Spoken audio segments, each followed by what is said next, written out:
የሰንበት ትምህርቱ አንደኛ ጴጥሮስ ምዕራፍ 4 ቁጥር 3 ላይ ይበቃል የሚል ቃል ተናግሯል። ቅዱስ ጴጥሮስ ይበቃል የሚለውን ቃል ሲናገር ባለፈው ዘመን የሰራነውን የኃጢአትና የበደል ተግባር እያስታወሰ ባለፈው ዘመን የነበረንን ከእግዚአብሔር ጋር መራራቅ እያስታወሰ በኃጢአት በበደል ምክንያት ስጋችን እንደረከሰ ነፍሳችንም እንደተጎሳቆለች እያስታወሰ ባለፈው ዘመን ያሳለፋችሁት የመከራ ጊዜ፣ ባለፈው ዘመን ያሳለፋችሁት የኃጢአትና የበደል ጊዜ፣ ባለፈው ዘመን ከእግዚአብሔር ጋር ርቃችሁ የነበራችሁበት ያ ጊዜ ይበቃል። አሁን ያለነው አዲሱ ዘመን ላይ ነው። ዘመኑ ምንድን ነው? ዘመነ ዮሐንስ። ባለፈው ያሳለፍነው ምን ነበር? ዘመነ ሉቃስ። የወንጌላዊው የቅዱስ ሉቃስ ከ72ቱ አርድእት አንዱ የሆነው የእሱ ዘመን አለፈ። አሁን ደግሞ አዋጁ ሲታወጅ ሉቃስ ተሻረ። ማን ተሾመ? ዮሐንስ ተሾመ። ባለፈው ዘመን በዘመነ ሉቃስ ምንድነው የሰራ ነው? ከእግዚአብሔር ጋር የነበረን ግንኙነት ምን ነበረ? መንፈሳዊ ሕይወታችንስ ምን ይመስል ነበረ? ከቤተ ክርስቲያናችን ጋር ከአባቶቻችን ጋር የነበረን ግንኙነት ምን ይመስል ነበር? አሁንስ በዚህ በአዲሱ ዘመን እግዚአብሔር ከበረከት ጋር በሰጠን በዚህ በአዲሱ ዘመን ምን ለመስራት አስበናል? መንፈሳዊ ሕይወታችንን እንዴት ነው ልንመራው ያሰብነው? ከእግዚአብሔር ጋር ያለንስ ግንኙነት እንዴት ነው የሚቀጥለው? ይሄንን የምንማርበት ትምህርት ነው። ዘመኑን እግዚአብሔር የሰላም ያድርግልን። ንስሐ የምንገባበት ዘመን ያድርግልን። የምንጾምበት የምንጸልይበት ዘመን ያድርግልን። ለቅዱስ ሥጋውና ለክቡር ደሙ የምንበቃበት ዘመን ያድርግልን። እግዚአብሔር የተጣላን የምንታረቅበት ዘመን ያድርግልን። ከእግዚአብሔር የራቅን የምንቀርብበት ዘመን ያድርግልን። እንዲህ ሲሆን ነው ክርስትናችን ተፈትኖ የሚያልፈው። ክርስቲያን ማለት እንደ ካሮት ወደ ታች የሚያድግ ሳይሆን እንደ ባህር ዛፍ ወደ ላይ ነው እድገቱ የሚሆነው።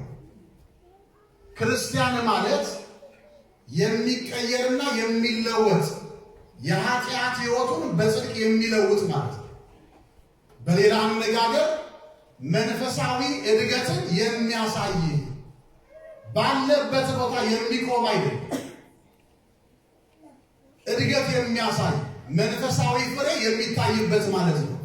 ይሄ ደግሞ ዘመናት በተለዋወጡ ቁጥር ስለ ዘመኑ መተረክ ሳይሆን ስለ አዲሱ ዘመን መነጋገር ብቻ ሳይሆን ስለ ዘመኑ ክፉን በክፉ መልካምን በመልካምነቱ ማንሳት ሳይሆን እኛ ሕይወታችን ምን መምሰል አለበት የሚለው የምንፈትንበት ዘመን ነው። ቅዱስ ጴጥሮስ ምንድን ነው ያለው? የአሕዛብን ፈቃድ ያደረጋችሁበት አለ። የማንን ፈቃድ? የአሕዛብን ፈቃድ። አሕዛብ ክፉዎች ናቸው። አሕዛብ ጣዖት አምላኪዎች ናቸው። አሕዛብ አመንዝራዎች ናቸው። አሕዛብ ሴሰኞች ናቸው። አሕዛብ ነፍሰ ገዳዮች ናቸው። አሕዛብ ምቀኞች ናቸው። አሕዛብ አድመኞች ናቸው። አሕዛብ ኑሯቸው በጨለማ ነው። የአሕዛብን ልማድ ያደረጋችሁበት ያለፈው ዘመን ምን ይሆን አለ? ይበቃል። የአሕዛብን ልማድ ቅዱስ ጴጥሮስ በ5 መንገድ ከፍሎታል። የምንሰራቸው ኃጢአቶች፣ በደሎች ሁሉ በዚህ ውስጥ ይጠቃልላሉ። እነዚህን እንድንተውና በአዲሱ ዘመን ደግሞ የአሕዛብን ልማድ ትተን እኛ ራሳችን እንደ አሕዛብም ኑረን ከሆነ ያንን ኑሯችንን እንድንተው ነው። እግዚአብሔር አዲስ ነገር ሲሰጠን በአሮጌነታችን አይደለም መቀበል ያለብን። እኛ ራሳችን አዲስ መሆን አለብን። አዲስ ካልሆንን ይሄን ዘመን እግዚአብሔር አይባርክልንም። ይሄን ዘመን እግዚአብሔር አይቀድስልንም። ይሄን ዘመን እግዚአብሔር የተቃና አያደርግልንም። እኛ ስንለወጥ ነው ዘመኑን መልካም የሚሆነው። እኛ ወደ እግዚአብሔር ስንቀርብ ነው ዘመኑ ያማረ የሚሆነው። እኛ ከኃጢአት ወደ ጽድቅ ስንሸጋገር ነው ዘመኑ መልካም የሚሆነው። እግዚአብሔር ዘመኑን የሰላም ያድርግልን። እንደኛ ጽድቅም አይደለም ይሄ ዘመን የተሰጠን። ማሰብ ያለብን ትልቁ ነገር በዘመነ ዮሐንስ ለመኖር እድሉን ያገኘ ነው። ይሄኛውን ዘመን 2012 ዓመተ ምህረት ለመኖር የተፈቀደልን ከዘመን ወደ ዘመን የሚያሸጋግር የጽድቅ ሥራ ኖሮንም አይደለም። እንደማን ቸርነት ነው? እንደማን ቸርነት? ለዚህ ነው ቅዱስ ዳዊት ወተባረክ አቢለ ዓመተ ምህረትከ፣ ዘመናትን በቸርነትህ ታቀዳጃለህ፣ ዘመናትን በቸርነትህ በምህረትህ ትሰጣለህ ብሎ የተናገረው ለዚህ ነው። የአሕዛብን ልማድ ቅዱስ ጴጥሮስ የዘረዘራቸው ምንድናቸው? የአሕዛብ ልማድ አለና አንደኛ መዳራት አለ። ምን ማድረግ? ንገሩኝ፣ ምን ማድረግ? መዳራት። የአሕዛብ ልማድ መዳራት ነው ማለት ነው። መዳራት በቤተ ክርስቲያናችን አስተምህሮ የተከለከለ ነው። በመንፈሳዊ ሕይወት ለሚኖር ሰው የተከለከለ ነው። ለማንኛውም ህብረተሰብ የተከለከለ ነው መዳራት። ሰው መጋባት ካለበት ተጠናንቶ ይጋባል፣ አንድ ይሆናል እንጂ ከጋብቻ በፊት መዳራት በቤተ ክርስቲያን የተከለከለ ነው። ይሄ የአሕዛብ ልማድ ነው አለ። የማን ልማድ? የማን ልማድ? የአሕዛብ ልማድ ነው። በጋብቻችን የሚቀደሰው ሳንዳራ ሌላ ስጋዊ ፍላጎት ሳይኖርብን ወደ ጋብቻ ተገባን ነው። ዘካርያስና ኤልሳቤጥ ለዚህ ትምህርት መሰረታዊ የሆኑ ሰዎች ናቸው። ዘካርያስና ኤልሳቤጥ በንጽህና በቅድስና ጋብቻቸውን መስርተዋል። በመዳራት ሕይወት አልኖሩ። የአሕዛብ ልማድ በእነሱ ውስጥ አልነበረም። መጽሐፍ ቅዱስ እንደውም ስለ ዘካርያስና ስለ ኤልሳቤጥ ምን ብሎ ነው የጻፈው? ወንጌላዊው ቅዱስ ሉቃስ በመጽሐፍ ቅዱስ ላይ እንዲህ አይነት ቃል የተነገረላቸው በጣም ጥቂት ሰዎች ናቸው። ከጥቂት ሰዎች መካከል አንዱ ዘካርያስና ሚስቱ ቅድስት ኤልሳቤጥ ናቸው። ወንጌላዊ ሉቃስ ምንድን ነው ያለው? ያለምንም ነቀፋ በእግዚአብሔር ፊት ሁለቱም ጻድቃን ነበሩ ይላል። አሁን ጻድቃን መሆናቸው አይደለም የሚያስደንቀው፣ ያለምንም ነቀፋ በእግዚአብሔር ዘንድ የሚጠየቁበት ምንም አይነት ኃጢአት ሳይኖር ማለት ነው። ይሄ መታደል ነው። በሥጋም በነፍስም ንጽሕት የሆነች እመቤታችን ድንግል ማርያም ናት። ከእሷ ቀጥሎ ደግሞ ዘካርያስና ኤልሳቤጥ ያለምንም ነቀፋ ይሄን ሰርተሃል ተብለው በእግዚአብሔር የሚነቀፉበት ምንም ነገር ሳይኖራቸው ሁለቱም በእግዚአብሔር ፊት ጻድቃን ነበሩ።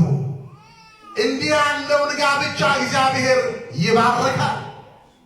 ምናልባት ዘካርያስና ኤልሳቤጥ መካን በመሆኗ ባለመውለዷ ምክንያት እያስተዋላችሁ ነው።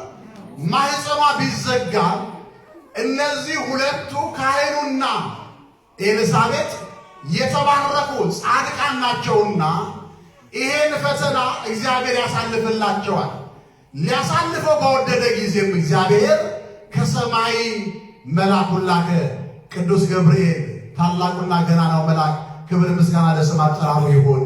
ቅዱስ ገብርኤል በኦሪቱም በብሉይ ኪዳን ወደ እግዚአብሔር ሕዝቦች እየተላከ አናንያ፣ አዛርያ፣ ሚሳኤልን ያዳነ ቅዱስ ገብርኤል ዳንኤል በሃይማኖቱ ምክንያት ወደ አናብስት ጉድጓድ ቢጣል አብሮት ገብቶ ከጉድጓድ ውስጥ ያወጣው ቅዱስ ገብርኤል ቂርቆስና ኢየሉጣ በእሳት እንዲቃጠሉ በፈላ ውሃ ውስጥ እንዲገቡ ቢፈረድባቸው ከዚያ ፍርድ ያዳናቸው ወደ እሳቱ ገብቶ ያወጣቸው ቅዱስ ገብርኤል በሐዲስ ኪዳን ስለ ዓለም መዳን ምክንያት የሆነች እመቤታችን ድንግል ማርያም በቤተ መቅደስ ሐርና ወርቁን እያስማማች ስትፈትን ይመግባት የነበረ ይላላካት የነበረ ቅዱስ ገብርኤል ከሰማይ ብስራቱን ይዞ የመጣ ትጸንሻለሽ አላት። ወንድ ልጅም ትወልጃለሽ ስሙንም ኢየሱስ ትይዋለሽ ብሎ ወደ እመቤታችን ወደ ድንግል ማርያም በፍጹም ትሕትና ራሱን በማረጋጋት የተላከ ቅዱስ ገብርኤል እመቤታችን ድንግል ማርያም ከቅዱስ ገብርኤል ጋር ሰላምታን የተለዋወጠች ይኩነኒ በከመ ትቤለኒ ከሰማይ ይዘህ የመጣኸውን ያንተን ቃል ተቀብያለሁ። ዛሬ ገብርኤልን ቃል የማይቀበሉ ብዙዎች አሉ። ዛሬ ገብርኤል ቃል የሚከብዳቸው ብዙዎች አሉ። ዛሬ የገብርኤልን ቃል ላለመስማት ጆሯቸውን የሚደፍኑ ሰዎች አሉ። እመቤታችን ድንግል ማርያም ግን ቅዱስ ገብርኤልን ሰማችሁ።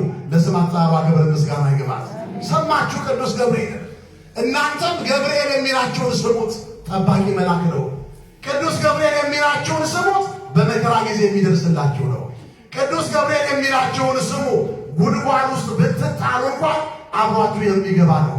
ቅዱስ ገብርኤል የሚላችሁን ስሙ፣ የነደደውን እሳት ያጠፋላችኋል። ቅዱስ ገብርኤል የሚላችሁን ስሙ፣ የፈላውን ውሃ ያቀዘቅዘዋል። ስሙ የተመሰገነ ይሁን። ምን አለችው ድንግል ማርያም? ከሰማይ ይዘህ የመጣኸው ቃል ለእኔ ተስማምቶኛልና እንደ ቃልህ ይደረግልኝ፣ እንደ ቃልህ ይሁንልኝ አለችው። ታላቁ ሊቀ ሐዋርያ የሐዋርያት ሥራ ምዕራፍ 12 ላይ ቅዱስ ጴጥሮስ ወደ እስር ቤት ቢገባ እጅና እግሩ በሰንሰለት ታስሮ እያለ ቅዱስ ገብርኤል እኮ ነው እስር ቤት ገብቶ የቅዱስ ጴጥሮስን ሰንሰለት በጣጥሶ ቅዱስ ጴጥሮስን ጸንተቆ ልብስህን ልበስ፣ ወገብህን ታጠቅ፣ ንጽሕናን ገንዘብ አድርግ፣ ጫማህንም ተጫማ አለው። ሃይማኖትን፣ ምግባርን፣ ንጽሕናን ለቅዱስ ጴጥሮስ ያስተማረ ቅዱስ ገብርኤል እኮ ነው። ልብስህን አድርግ ብሎ ሃይማኖትን፣ ወገብ ጫማህን አጥልቅ ብሎ ምግባርን፣ ወገብህን ታጠቅ ብሎ ንጽሕናን ያስተማረ ቅዱስ ገብርኤል ነው። አመስግኑት እስቲ መልአኩ። ይሄ መልአክ ነው ለዘካርያስ ሚስት ኤልሳቤጥ ትጸንሳለች፣ ወንድ ልጅም ትወልዳለች፣ ስሙንም ኢየሱስ ብለው ዮሐንስ ብለው ይጠሩታል።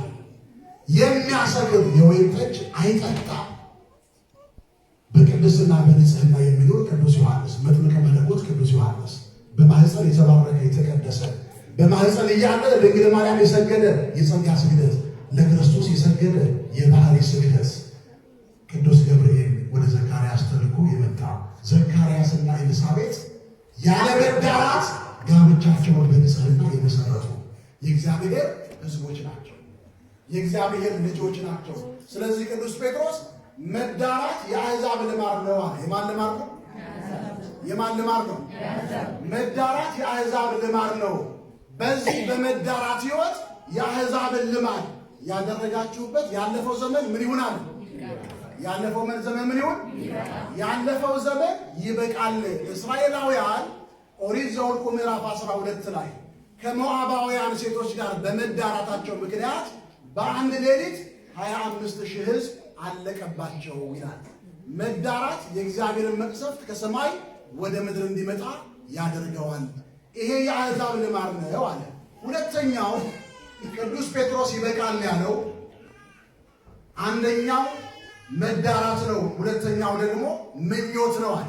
ሁለተኛው ምንድነው? ሁለተኛው ምኞት ነው። ሰው በምኞት ነው የሚኖረው። ሁሉን ነገር ይመኛል። መልካም ምኞት አለ፣ መንፈሳዊ ምኞት አለ። ቅዱስ ጴጥሮስ የከለከለው ስጋዊ ምኞትን ነው። የትኛውን ምኞት? ስጋዊ ምኞትን። ሰው የባልንጀራውን ሚስት ይመኛል። ሴትም የወንዱን ሚስት ባል የጓደኛዋን ባል ትመኛለች። ሰው በምኞት ሲቃጠል ነው የሚኖረው። ምኞት የሚመጣው ያለን ይበቃናል ካለ ማለት ነው። ሁላችንም እንደ ልካችን፣ እንደ ቁመናችን፣ እንደ ዕውቀታችን፣ እንደ ቁንጅናችን፣ እንደ ሁኔታችን እግዚአብሔር ለሁላችንም ጸጋውን ሰጥቶናል። ይሄ ይበቃናል አይበቃንም? አይበቃንም ካላችሁም እግዚአብሔርን ጠይቁት፣ ይጨምራል። ነገር ግን እግዚአብሔር የሰጠን አልበቃ ስለሚለን ነው የምንመኘው።